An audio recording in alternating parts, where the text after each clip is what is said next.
आपके बीच मैं चंदन भारती गुरु के चरणों में प्यारा सा छोटा सा अच्छे भजन से मैं गुरु को निवेदन करते हुए और आपको बताता हूँ कि किस तरह गुरु को मानना चाहिए इस भजन के माध्यम से सुने।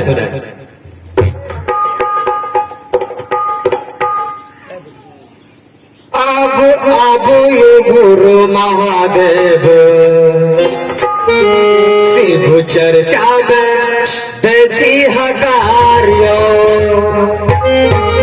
इस भजन का मेन उद्देश्य है कि कोई गुरु भाई अपने गुरु शिव से कहते हैं कि आबो आबो यो गुरु महादेव शिव चर्चा में देसी हकार्यो, उसे बुलाते हैं कैसे, सुनिए तेरा सा भजन के माध्यम से। आबो आबो यो गुरु महादेव शिव चर्चा में देसी हकार्यो। आबो आबो यो गुरु महादेव शिव चर्चा में देसी हकार्यो।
Cali